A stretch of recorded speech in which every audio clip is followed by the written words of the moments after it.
first thing to do when changing your engine oil is to put your drain pan underneath the oil plug, and you'll use a 15mm socket to remove your oil drain plug.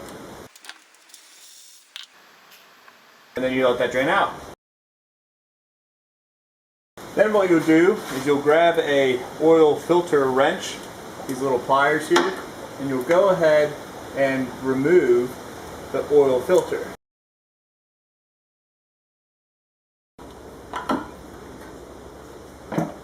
Once everything's drained, you'll go ahead and clean the surface areas and apply some new oil to the oil seal on this filter. That'll allow it to spin on nicely.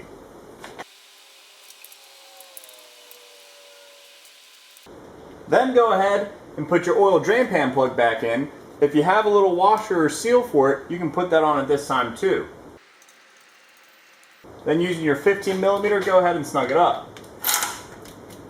Does not need to be put on really tight. Everyone over tightens these and you run the risk of stripping your oil drain pan plug threads. Then go ahead and pop your hood with the two latches, one under the car and one under the hood. Now on the passenger side valve cover towards the front of the motor, I'm going to go ahead and remove the oil fill cap, put my funnel in, and start filling it up with engine oil. Now we'll grab our engine oil dipstick tube and we'll check the oil level. The oil dipstick is located just behind the oil fill location. So we'll wipe our dipstick clean, reinsert it, and check the engine oil level.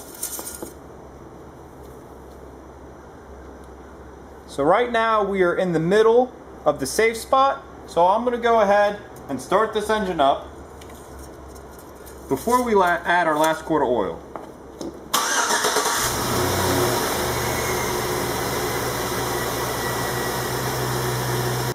Now we've let the engine run for a couple of minutes, so I'm going to wipe the dipstick clean one more time and check the oil level.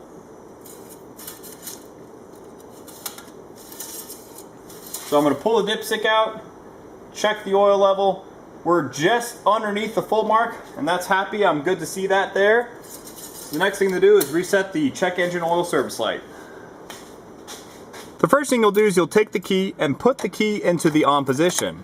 With the key in the on position, you'll go over to the gas pedal and you'll depress the pedal 3 times slowly.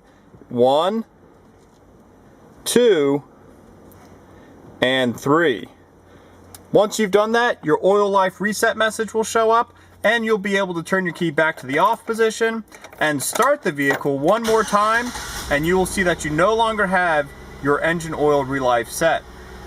So our oil life has been reset. Thank you for watching this video, and as always, happy motoring.